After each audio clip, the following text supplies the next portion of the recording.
Hey guys, I'm going to show you 4 simple exercises that you can do 1 to 3 times a day that will help alleviate rounding and elevation of the shoulders, things that are commonly associated with poor posture and can lead to stuff like bad backs, shoulder pain, neck pain. So I'm going to go through all these 4 and then I'm going to tell you when in your day is best to throw them. Right, for this one you can take just a normal dining chair, office chair or weights bench if you've got one. And you want to sit with about 1 to 2 inches away from the edge.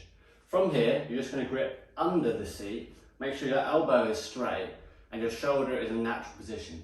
From here, we're just going to lean the body away if we need to, and then tilt the left ear down to the left shoulder. And then we're just going to turn the chin into that shoulder. With all these stretches, I want you to breathe in through the nose for 3 seconds, and then out through the mouth for 5 seconds. Do that 3 times round before switching sides. Right, in my way. Where does that go? I'll be fine there. Right, for this one, you need a doorway or a weight frame.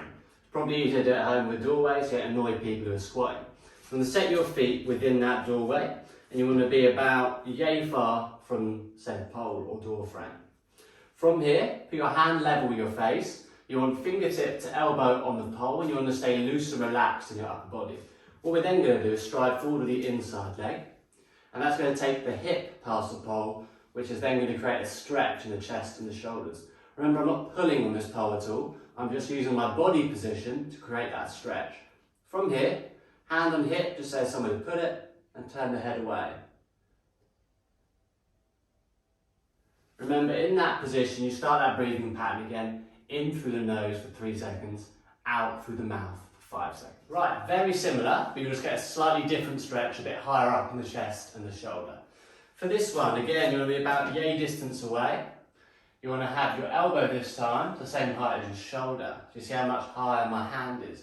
Be careful when you're stretching not to start shrugging the shoulders. So just slowly bring your arm up that doorway until your elbow is level with the shoulder. From here, inside leg again, steps past the pole, and you remain nice and loose. You won't be able to step as far in this stretch, so don't make it a really big step, because otherwise you just tense up. So from here, loosen the upper body, hand on hip, and just turning that head away. Remember every time, breathing pattern, in through the nose for 3, out through the mouth for 5.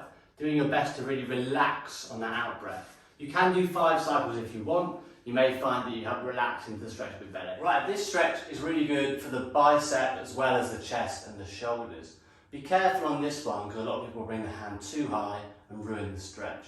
Also make sure your hands are clean if you're doing it on a wall that's painted, because I don't want you coming at me and saying, I've marked my wall because of you, but my chest and shoulders are a lot better. So make sure your hands are clean.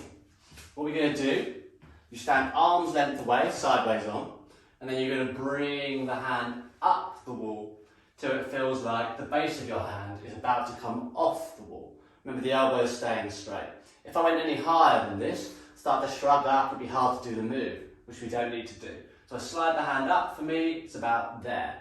Then what we do with our feet, then if you can see this, we're going to turn the feet away, about 45 degrees away from that wall. From there, to bring the hand up relative to the body, we're just going to bend the knees. That makes it a lot easier on the shoulder position and a lot easier to loosely get into that stretch rather than just force the hand up.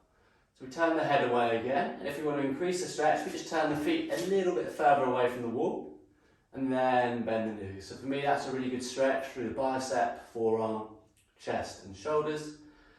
I'm going to start that breathing pattern in through the nose, out through the mouth.